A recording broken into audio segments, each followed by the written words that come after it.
The House of Mystery presents Inside Writing, the radio show where authors discuss their writing process in all genres. Welcome back into the House of Mystery. I'm Al Warren. Mr. Joe Goldberg is here. Complete your sentence, period. Well, I was going to say that, and then I thought maybe I shouldn't, But just saying your name, the crowd rushes the stage. Yes, I'm sure the ratings just dropped. The turn up, click, click, click, click. Yeah. I think it's a Sanford and Son rerun. Let's go. Yeah, everyone's just turning their station. Like, why are we listening? Yeah. Move to like something else. They flip on. Well, shut up, Goldberg. Get Bentley on. That's what they're saying. Yeah, they'll flip to Howard Stern. They're over this. Well, let's get them on. We've got a writer, a New York Times best-selling author. He's got a new book out called Forgotten War. So, Mr. Don Bentley, thank you for being here. Absolutely, Alan and Joe. Thanks for having me. It's a pleasure. So now you've got quite the history. I look at this and it's like former FBI special agent, SWAT team member, Army Apache helicopter pilot. I should be nervous. So why did you go from that into writing? Well, my wife likes to say that I can't figure out what I want to be when I grow up, and I think there's some truth to that, certainly. I was actually a writer long before there, a storyteller, I guess I'd say anyway. Even from a little kid, I remember, reading a book or watching a movie or a TV episode and thinking, man, wouldn't it have been cool if they would have done this instead? And then kind of writing about that and seeing what should the episode. In fact, I think one of the first things I remember writing is like some version of fan fiction for Star Trek or something to that extent. And so as I got older, I started and stopped a couple different novels in high school. I never really got very far, but my senior year in high school, I had a fantastic English teacher. Her name was Jill Easter, and she was my AP English teacher. And at one point, after we'd had an assignment to write a scene with conflict or something like that, she pulled me aside after reading mine, and she said, you know what, I think you could really do this. You could be a writer. And so it was pretty pivotal encouragement for me, and so I took that to heart and went to college and majored in electrical engineering, as all good writers do. And so it still took me a while to get back to the point where I could actually finish a novel and understood what went into it. And then I wrote 3 novels over the course of 17 years that nobody cared about at all until I wrote my debut Without Sanction that sold in a 2-book deal. And so if you discount the 3 books I wrote that nobody ever read in the 17 years it took me to write them, I'm pretty much an overnight success. Exactly. Well, pay no attention to taking. Well, yeah. But does it mean something different for you now? Like the 3 books that you wrote that nobody noticed or paid attention to and didn't make you a star, so to speak. Is writing what you do now different for you? It's certainly different than what I did then. From the standpoint, I get people all the time that say, well, now that you've published some books, and I'm actually, before we started recording, I said I am frantically finishing the book that was due Saturday, and it's my 8th book, all with Tom Colgan, who's an incredible editor, and I'm not just saying that because I'm 3 days late on this book, but he people ask all the time, well, now that you're published and you've had some amount of success, are you going to go back to those 3 books and try and dig them out? And I kind of look at it as, if you wanted to be a woodworker and you were starting from scratch, chances are your garage would be full of half-built shelves or, dressers that didn't close all the way or, because part of it is learning your craft and learning how to do the thing that you're going to ask people to pay you money for at some point. And so each of those books, the reason why they didn't sell is because they weren't good enough to sell. And so I learned things with each of those books and finally kind of pulled it all together in my 4th book. But I don't think that they are. And so to answer your question, my process as a writer is certainly different.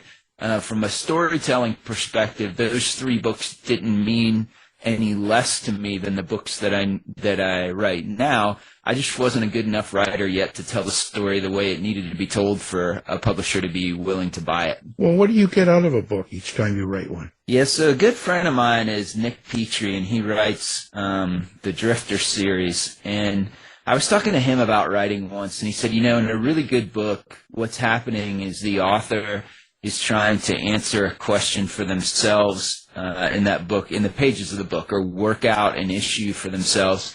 And I think that is for me, part of the reason those first 3 books didn't sell was craft. I think another reason is because I hadn't gotten brave enough yet to try and wrestle with stuff that kept me up at night in the pages of my book. And Without Sanction, my debut, certainly did that. And Forgotten War, my book that comes out on the 25th of April, takes place during the 2021 American withdrawal from Afghanistan and subsequent fall of Afghanistan. And so I am a veteran in Afghanistan. I deployed as an air cavalry troop commander in 2005 and 2006.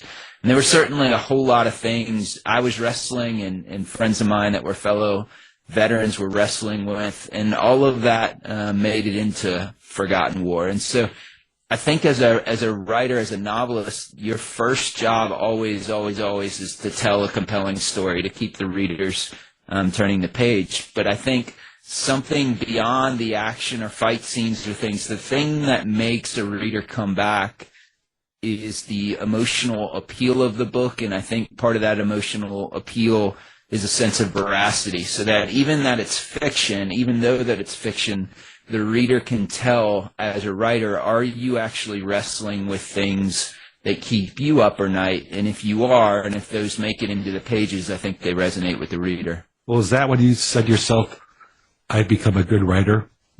The gap between those first 3 and the rest of them now? Sort of what changed in you? You became aware of what Nick said. Yeah. But what sort of changed in you skill-wise or system-wise or mentally-wise that you said, I now have the books that people want to read? Yeah, so a couple things. When I decided to get serious about writing, it was back in 2001 or something like that. There's some fundamental things about writing a novel I didn't understand, and so I took Writer's Digest magazine, had some great online classes that were like the structure of a novel and what here's how you write a scene, here's how you write a chapter, here's how you write a short story. And I took a bunch of those classes to kind of bridge that gap between where my abilities were and the stories I wanted to tell. And then I had a friend. I actually went. Most of my folks I know who are professional writers don't have degrees in writing. I don't want to say that you need to have that. I think there are things you need to learn about your craft, but I was lucky enough to have the GI Bill, and so I went back and got an MFA in writing popular fiction. And one of my classmates was farther down the road than I was, and I was talking with him about why my books didn't sell. And it was back in the dark ages when there were these things called malls, and there were bookstores in these malls. And so he and I were actually walking through the mall together, and we saw a bookstore, and he's like, "Come on, let's go in here." And so we did, and he said, "Point to me 3 books that are on the bestseller list right now that your book should be shelved next to." And I did. And he said, "All right, let's get them down." We got them down, and he's like, "Let's read the first chapter." And so we read the first chapter of each of these 3 books. And in each one of these books, there was either someone was killed, there was a weapon fired, or a weapon shown. And so he looked at me and he said, "Does your book have in the first chapter a body, a weapon, a weapon being fired?" And it didn't. And so that wasn't so much to say that there's a rule that you have to do this or have to do that, but you have to understand the market that you're selling into, because the readers in that market, in that particular genre, have been conditioned to expect some things. And so a reader of one of those books who then read mine might not say, "Hey, you know what, there's supposed to be a gun in the first chapter and Don doesn't have one." But what they might say instead is, the pacing just feels slow. It doesn't feel like there's much happening here. And so you have to, if you want to write commercial fiction, you have to be an avid reader of commercial fiction, and you have to understand what the reader that you're targeting expects out of a book. Another story that I tell, Vince Flynn is my favorite all-time writer. And when my second or third book, I can't remember which, when it didn't sell, I took my favorite Vince Flynn book and I broke down each chapter with a note card, and I had different colored note cards for each character. And I didn't have an office at the time. We were living in a small house, and so I taped it to my bedroom wall, much to my wife's chagrin. And so that was like another huge aha for me, because I could see it's like the difference between looking at a house or looking at the blueprints of the house. Then I could see how many chapters does Vince go before he brings Mitch Rapp in again? You know, how many chapters does he go before there's an action sequence? You know, and so you start to understand how a successful author does what he or she does. And that's what, when people tell me they want to be writers or writers in a particular genre, and I say, okay, great, who should your book be shelved next to? What are the 3 books that are sort of like yours, but yours is going to be different? And if they can't tell me that, or they like to say stuff, well, I don't really have time to read, or then they're probably not going to be good writers. What made you go into writing? And I mean, was there a particular event? And I don't mean start writing per se, because you said you've always written, but as in go into it as a business and actually want to get published and put it out to the public and sell it. Yeah, I guess for me it was always a natural extension of, if I was going to write something, I wanted people to see it. Like I wasn't writing journals or diaries or something. I was trying to write commercial fiction because I wanted to tell stories, and I wanted to tell stories that impacted people, that entertained people. And so for me, it was not, some people write just for their own purposes or to work stuff out or something. That was never my point. I wanted people to read my stories and hear my stories. And so I always wanted to have my books published because I wanted more people to be able to read the stories that I thought of. As far as it being able to transition into a business, it is really, really, really hard to get a publisher to buy your book, and it is exponentially harder to be able to make a living as a writer. It's kind of the difference between playing pickup basketball outside your house to making the varsity high school team to making the varsity college team to playing professional basketball. There are exponential jumps in that pyramid each time you go up. And so for me, even though I was fortunate enough to sell my first 2 books in a 2-book deal, I was not in any position to be able to write full-time. I kept my full-time job even after I got the Clancy series. And when I talk to people who have made it who have transitioned into being able to write full-time, the common refrain I got from them is usually the work is there before the money is. And so and what they mean by that is that just from a dollars and cents perspective, very few people get straight out of the gate advances that allow them to actually be a full-time writer. And so what you're trying to do is work your day job and write at night, in the morning, and everywhere else in between. And then if you're lucky enough, like me, to be able to write 2 series at the same time, you're still probably working that day job and figuring it out. And then there comes a fork in the road where you have enough writing work that it takes full-time, but it probably doesn't pay enough to replace what your full-time job is. And so then you got to do a whole nother set of calculus on, am I going to bet on me? Do I feel like there's a big enough runway for my earnings to increase that it could supplement your job? And like I said, each one of those is exponential jumps from one to the other, and very, very few people are able to make kind of that final job where they're writing full time and they're making a good living at it. It's a really hard business. And so I was, tongue in cheek saying before that I went and majored in electrical engineering, and I'm very glad that I did. And my daughter wants to be a writer. She's in her first year of college, and I encouraged her to take as many writing elective courses as she wanted, but to get a degree in something that could pay the bills, because it's very, very difficult to be able to do that full time, and it's harder to try and write and do it effectively if that's your only gig and that's what you're trying to put food on the table with. At the same time, you're getting rejection letters and not getting the agent you want, and you write 3 books that don't sell.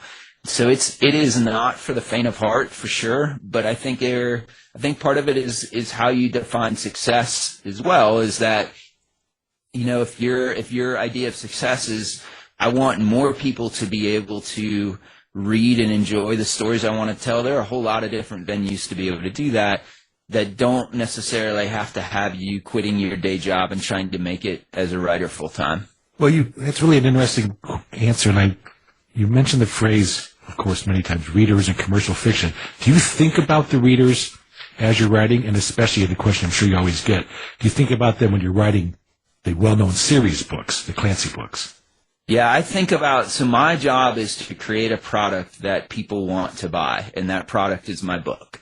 And so if you look at anything, writing, whatever it is, there are Venn diagrams, right? If you take writing out and say, what do I want to do when I grow up? Well, there's this circle that's all your passions. There's another circle of things that pay the bills, and hopefully there's an intersection between the two where you can do something you enjoy that you can actually make a living at, right? And so writing is the same thing. You could write a book, say I really like wizards who are in the military and part of SEAL Team 6 or something, right? That might be a really interesting story for me that I want to tell. The readership for that is probably not that great. And so then you have to make a choice as a writer. And what is your goal? Is it to tell the story that you have in mind and you're okay with however it does commercially?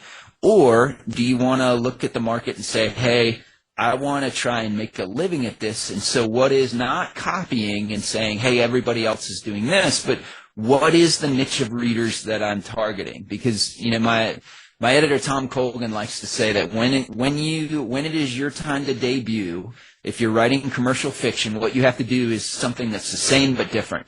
And so Brad Taylor's a good friend of mine. He writes fantastic books, the Pike Logan series. And I write in the same genre, and so hopefully in a store, my Matt Drake books, hopefully Forgotten War, would be shelved next to Brad's next book. But I'm never going to write a better Brad Taylor book than Brad writes. And so what I have to do is say, what can I write that is similar from the standpoint that it belongs on the shelf next to Brad in the same genre, but it's different in that it's not a knockoff Brad book, because I'm never going to write a better Brad book than Brad does. And so I absolutely think from the perspective of what are my readers looking for, and because I read so extensively in my genre, what are other people in my genre doing, and does what I'm writing, does it fit that same but different rule? So I think about that very much in a broad aspect, and because, going back to the reading thing, because I read so extensively in a genre, I'm a fan first. I know what I expect in a book, and so subconsciously it helps me figure out what should be in my book to attract fans like me. Now, I don't go into a book and say, I need formulaically these 8 things to happen because that's what happened in the last Clancy book or the last Matt Drake book or whatever. But because I steep myself in the genre that I want to sell into, I understand, hopefully, at kind of an intrinsic level, what the reader expects as well. And so I think you have to make that decision as a writer. Are you trying to be commercially successful, or are you you just want to express kind of the creative urge or tell the story that you have inside you, and you're fine if it sells or it doesn't sell? So neither of those answers are wrong, but you can't do one and expect the other and then be disappointed if that doesn't happen. So someone goes into what used to be called bookstores, they're about to reach for the Brad Taylor book, but their hand zips over to the Don Bentley book. Yeah. What are they expecting in a Don Bentley book? Yes, so when I sat down to write my 4th book, I really did a deep dive into my last 3 books, and then paid more attention to that same but different, and said, okay, so what can I bring with the Matt Drake books that isn't already out there? And so the first thing I decided to do is, I've said before, Nelson DeMille is a huge influence on my writing, and he was kind enough to blurb Forgotten War, which I'm very grateful for. And his John Corey, all his books are fantastic, but I love his John Corey series. The first one of those is called Plum Island. It's about a New York detective that is very witty, very funny. It's written in first person, so John Corey is the one telling the story. And when I finished that book, I said to my wife, I'm like, I would read about John Corey going to the gas station because he's so funny. It's so much fun to be with him. And when I looked in my genre, there are very few people who write first person. Brad does. He actually writes first person, third person. But there are very few people that do that, and fewer still that write that kind of funny, witty character. And I thought, I can do that. And so that's who Matt Drake is. The second thing is when I looked across the genre, I said, man, there are a lot of CIA guys and girls. There are a lot of special forces folks. There are a lot of assassins. And so what I decided to do was make Matt what's called a case officer, which is the fancy word for being a spy. But instead of working for the CIA, I picked a different organization called the DIA, the Defense Intelligence Agency. So it's an organization whose reporting structure goes up through the military, and it does a lot of the same jobs as the CIA. And so there are these great built-in turf wars between DIA and CIA. And what Matt does as a case officer is very similar to what I did as an FBI agent. I recruited what we call sources and what in the intelligence community Matt would call assets. And so I thought, well, that's another thing that I can bring to this genre. And the third and final one is that once I got out of the FBI, I spent the next 10 or 11 years until I started writing full-time, working for companies who designed products and marketed things primarily to the special operations and intelligence community. And so the guys I worked with were all from the Ranger Regiment. I got to know them very well. I got to understand how they looked at the world and why it was different and what that meant. And so I made Matt a member of the Ranger Regiment. And the Ranger Creed figures very, very heavily and without sanction. And it's something that still guides Matt's life even in Forgotten War. And so those were all choices that I made to try and give people something that's the same but different. So when you read Forgotten War, Matt Drake is, it's a witty first-person protagonist character. He's a family man. He loves his wife. He has a child on the way, and he's a case officer. His job is to run and recruit assets. When you get to Forgotten War and you have basically a really current event-based book, how much of that do you rip from the headlines for real, predictive of what might happen next in your writing? Yeah, so... your research. I know you're a researcher. Yeah, absolutely. So Hostile Intent, which was my last Matt Drake book, I actually wrote before Ukraine invaded Russia, before Russia invaded Ukraine. And so I wanted to do that because I wanted to show like a bigger force-on-force military action on European soil. And so right before the book came out, Russia invaded Ukraine. And so that was not something I was trying to beat the headlines on, but it was something that I, envisioned as a military officer. You're taught to think like the enemy and to view the battlefield through his or her eyes. And so that's a very useful skill to have as a novelist. With Forgotten War, it takes place during the 2021 withdrawal from Afghanistan, and it had already happened, and I wanted to use that, especially some of the significant events like the fall of Kabul, the capture of Bagram, the horrible suicide bombing that claimed 13 lives at the end of the withdrawal. I wanted to use those as kind of a metronome to pace the story and to have the story built around it. And so what I had to do was take some liberties, though, with the timing of those things, because a lot of those, like, for instance, the occupation of Bagram, the fall of Kabul, that all of those things happened very quickly together, and I needed to space them out a little bit more in Forgotten War. And so it's my first book where at the end of it I have kind of an author's note where I go through some of the things that I did that were different, even though they were real. And I also I wanted to use the bombing that killed those 13 people as part of Forgotten War, but not have it I wanted to still give it the reverence that it was due. And so it was a really hard book to write for a lot of reasons, but one of those being the way to thread the needle where this isn't nonfiction and it's not historical fiction. It's my job is to tell a really compelling story that keeps people turning pages, but I also wanted to root it in that time and have the conversations between veterans, have the things they're trying to figure out, have the actual events be as close to real as possible. And so that was super difficult in Forgotten War, but the reviews I'm getting from readers is stuff like, there's an emotional core here that I'm not used to in this genre. This book has heart. It really resonated with me. And those are things, like I said, are not writerly words. They're reader words, which are great words, but what they're saying is, hey, maybe I accomplished what I was trying to do because I took this genre and put something that's a little different in it, and readers have been resonating with that veracity. When you're writing a book like Forgotten War, which could be highly political, do you cancel yourself, or do you, in any way, when you're trying to write your books?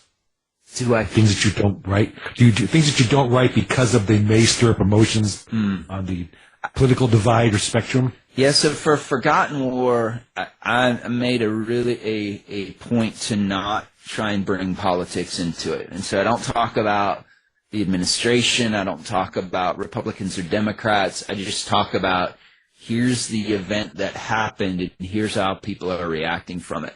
I think personally I try and stay away from politics with writing. I feel like people get inundated with that every single day through 1,000 different things, and I think sometimes people just want to read a good story and they don't want to get beat up or have an author preach at them from one political aspect or another. And so I try and stay very apolitical in all my writing. In fact, I just read a review of Forgotten War, and one of the things the reviewer said is something I've seen echoed in other reviews, is how thankful they were that I didn't shy away from the debacle that was the Afghanistan withdrawal, but I didn't try and throw blame behind one political party or another. And that was certainly something I set out to do. So are you conscious of how you write violence and sex on the page? Yeah, I don't write sex. And as far as violence, yeah, I don't. When I write a scene, I want it to have the visceralness that I think the scene, whether it's a fight scene, whether it's a gunfight, whatever, that it has the visceralness that makes it real, and not like a Marvel movie, right? And so I think there are all different shades or degrees of storytelling. And so if you have, a Fast and Furious movie on one end of the scale and something like Slow Horses on the other side of the scale, I try and go somewhere in the middle of that. And so I want the violence to be something that is visceral and is reflective of my experience or things that I think would resonate with the reader, but I don't celebrate that. I don't do, this isn't Pulp Fiction or something like that. I'm not doing gore just to gore. I'm not doing things for shock value. I don't write horror. And so it's certainly something I think about, and I spend a lot of time on those scenes, not to have violence for violence sake, but have it be,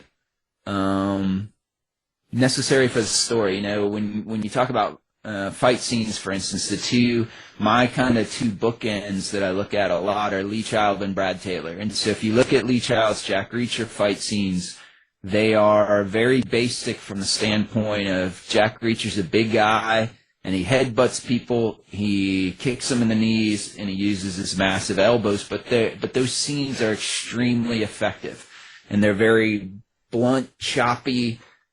Not choppy from a bad standpoint, but like you're boxing, lots of crosses and jabs that just smack you upside the head, and they work very, very well. On the other side, I think Brad Taylor's scenes are very, very technical. Brad was a commando. I'm sure he's done thousands of hours of combatives, and you can tell that in his scenes. They're much more of, if you look at boxing on one end of the scale and, the wushu, kung fu on the other side, Brad's are more like that. They're pretty, they're very technique laced. But when you read Brad's scenes, you don't get bogged down in the details. He's not telling you, and then I moved his hand 2 inches to the left to do this and right. They still flow very well. They still add to the book rather than detract it. And so scenes with violence, I look at that pretty closely because it might have been Nick, somebody smart, said that you got to do the slow things fast and the fast things slow. And so when you do a fight scene that is in real life, usually very quickly, is over very quickly, you want to slow that down so it has the most emotional impact to the reader, but you also can't bog it down so that as they're reading it, they're like, oh, for the love of God, just throw this fist and be done with it. And so that's something I do pay a lot of attention to. So the Tom Clancy novels, how did that happen for you, and how do you think that's changed you as a writer? Yeah, so I've been very fortunate. I tell people there are a lot of Toms in this story. So the Tom Clancy is one Tom. The second Tom is my editor, Tom Colgan. And so the book I'm finishing now is called Weapons Grade. It's my fourth Clancy book, and it's my eighth book total that I've done with Tom Colgan. So Forgotten War is my fourth Matt Drake book. Weapons Grade's my fourth Clancy book. And so Tom Colgan's edited everybody from Lee Child to Janet Ivanovich, and he edited Tom Clancy when Tom was still alive.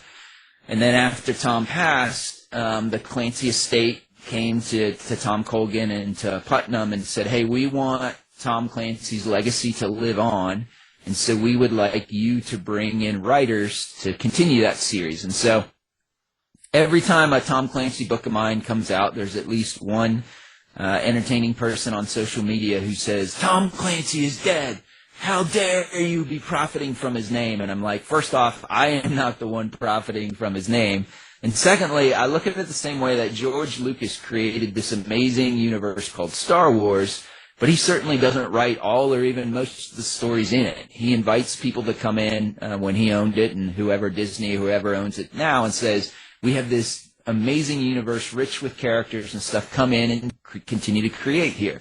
And so that's, and from my perspective, what those of us who write for legacy series like that get to do. And so when I finished the second book in my Matt Drake series that was called The Outside Man, Tom Colgan asked me if I would be interested in writing in the Clancy universe too. And so 2.5 years ago, when I said yes, he knew that this year was coming. And so this year, I actually have 3 books that are coming out. So Forgotten War comes out. My Matt Drake book, fourth Matt Drake book, comes on April 25th.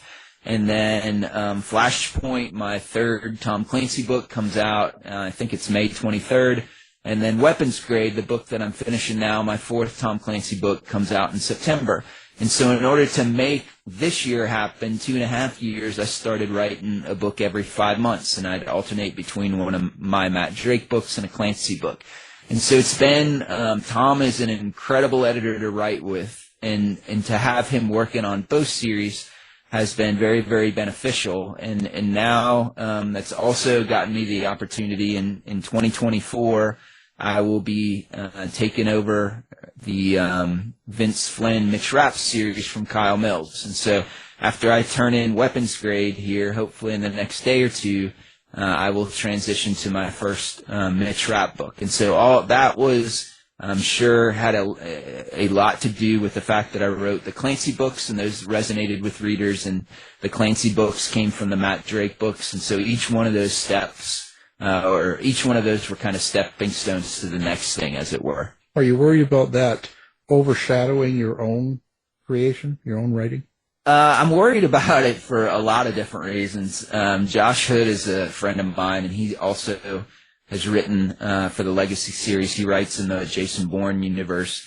And I heard Josh once describe it as writing for the Legacy series is kind of like your dad tossing you the keys to his whatever 60-something Stingray Corvette, and you want to drive that thing as fast as you can, but you also want to bring it back to the garage without any new dings in it. And so, you want to, when you get to walk into a Legacy series, you want to write it and continue to expand it and do things that will resonate with the readers, but you also don't want to be the guy that's known as the person who crashed the Clancy series. And so From my own writing perspective, working with the Clancy ones has been easier, both because I've had Tom as kind of the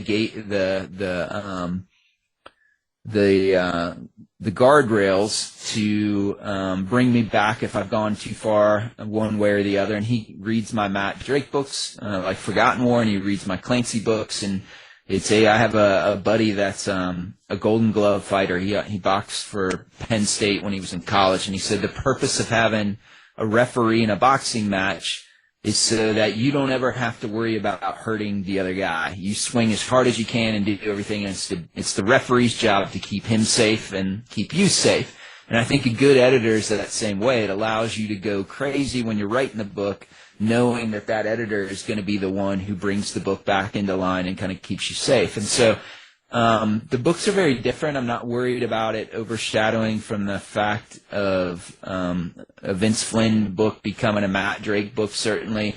And on that side of the house, Emily Bessler has been the editor for every single Mitch Rapp book when Vince was still alive, all the way through Kyle's run. And she's still going to be the editor. She will be the guardrails for that series to make sure I don't drive that car off the cliff. From a purely production standpoint, like I said, I'm blessed enough to have a number of different things that I have the opportunity to work on, and so I don't know after I finish this Mitch Rapp book which one I will work on next. It could be another Matt Drake book, it could be a Tom Clancy book, it could be a standalone book as well. I'll have to figure that out sometime in the next couple of months, I guess. But right now, like I said, I'm concentrated on just finishing Weapons Grade and then transitioning to my first Mitch Rapp book. Nice to have options. Yeah. Which of your characters do you feel like you are the most of you or is in? Yeah, so when I was doing press for Without Sanction, I had an interviewer ask me, it was a radio interview, and she's like, "Are you Matt Drake?" And I said, I'm absolutely not Matt Drake, but I've stood in the same room with men who could be. And so that's absolutely true. Where I've been, we talked a little bit about my crazy background, and what I draw from that really isn't as much my personal experiences as the men, and in some cases women, that I've been able to rub shoulders with and see the world through their eyes, understand a little bit more what they do. So I think Matt, from a personality standpoint, is probably closer to me. He probably sees the world a lot the same way I do, for sure. But I think everybody who writes, their protagonists are a better version of themselves, or a more, in this genre anyway, or a more idealized version of themselves. And so I feel very close to him because he certainly got a lot of me in, and because since I write him as a first person, that means Matt tells the story, and that voice, that's one of the benefits to writing first person, is that you feel very close to that protagonist because they're the ones who are telling you the story. So I certainly feel closer to him than any other character. Well, tell me about your relationship with your antagonists, the bad guys. How do you make them, and how do you experience them? Yes, so that's changed over the course of 8 books. And another thing that Nick says is that as a writer, your process probably changes with every book because you learn more about yourself, you learn more about the books that you're trying to write. And so I know a lot of people come up with the protagonist and have that in mind, the antagonist, and have that person in mind as they're crafting the series or the book, and that everything is a reaction to the antagonist, because the antagonist is the one who is putting roadblocks in front of the main character or protagonist. I don't really work that way. When I write or when I start a book, I usually have an idea that I like the book Saving the Cat that's written for screenplay writers, but I think it's great. And there's a version for novelists too, but I use the screenplay version because it breaks down in a 3-act structure. Here are the beats that you're supposed to have, and the person who wrote it was what you call a plotter, where he comes up with those beats before he writes the book. I don't do that. I don't ever know what the story's going to be about until I finish it, and then I go back and look at those beats and tighten it as I go. but I usually have an idea of the inciting incident. And the inciting incident is, in the first act, what happens to take you from the character, the protagonist, from the world that they're in to the world that the story is going to be about, right? And so if you think kind of an iconic story that almost everybody knows, the Star Wars story, if you think that the inciting incident is that moment where Luke Skywalker goes from being just a whatever kind of a water farmer or whatever he is to getting pulled into the bigger story, that he might be a Jedi Knight, but there's, R2-D2 shows up and shows him a video and all that. And so I usually have some idea what the inciting incident is, and then I write from that. And the antagonist obviously usually causes the inciting incident or has something to do with it. But for me, the antagonist is usually the last thing fleshed out. And oftentimes their point of view is the last thing I write in the book, because what I found as a writer is that if I write the antagonist's point of view ahead of time, number one, I don't know what the story is as I'm writing it. And so oftentimes his or her point of view will wander off and it won't match what the actual story is when I'm done. Or as you're writing the first draft, what you're really doing is telling yourself the story, and then in subsequent drafts you cut that down into, there are things that you need to know as a writer in order to write that book, but not all of those make it into the story. They're not important to the reader necessarily. And for me, if I try and write that antagonist ahead of time, a lot of his or her scenes tend to be things that are important for me as a writer to know, but not necessarily important for the story or important for the reader to use. And so I usually don't get the full sense of the antagonist until the book is done, or until the first draft of the book is done. How important is the setting to you, and how do you use it? Yeah, setting is very important, and I usually have an idea of where I want the book to take place before I write it. The Forgotten War takes place in really 3 different locations. I live north of Austin, Texas, and I have been here for the last 11 years, but I first came to Texas in 2000 when I was stationed at Fort Hood in the military. And so Matt Drake lives in Austin, and at least part of every book takes place in Austin or the surrounding area there. And so I knew part of it was going to be in Austin. I knew part of it was going to be in Afghanistan. And then there's a chunk of it that takes place in North Carolina. And so Austin has some very unique things that make it a interesting place, and I try and put those in the book. In Afghanistan, I worked hard on that because I wanted to give a whole lot more people have been to Austin than will probably ever go to Afghanistan, at least my U.S. readers. And so I spend a lot more time trying to flesh out what is Afghanistan like to the men and women who have fought there. Why are parts of it important to the reader? What are the things that are unique about it that aid in the telling of the story? And so there are a lot of that in Forgotten War, for sure. Wow, pretty amazing. So, of course, Forgotten War is out now, and you've got a couple more books coming up, or you're trying to finish one, it sounds like. Mm-hmm. So what's coming up next then? Yes, so Forgotten War isn't out quite yet. It comes out a week from today. It comes out on the 25th of April. And then, like I said, this year's kind of crazy for me in that I have 3 books come out. So Forgotten War comes out on the 25th of April. Flashpoint, my 3rd Tom Clancy Jack Ryan Jr. book, comes out, I think it's the 23rd of May. And then Weapons Grade, that'll be my 4th Tom Clancy Jack Ryan book, comes out in September. I think it's either the 3rd or 5th of September. So other than that, I'm really not doing much this year.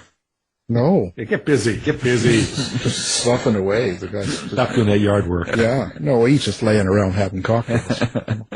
Doing nothing. Then his wife did the writing. Yeah. Well, we really appreciate being on the show. And, of course, what can we say? Our guest has been the great Don Bentley. Thank you for being here. I'm Don Bentley. I don't know about the great part, but thanks for having me, guys. It's been fun. Thanks, Don. You've been listening to the House of Mystery radio show. To find out more about our guests, hosts, or shows, go to www.houseofmystery.com. Show is over for now.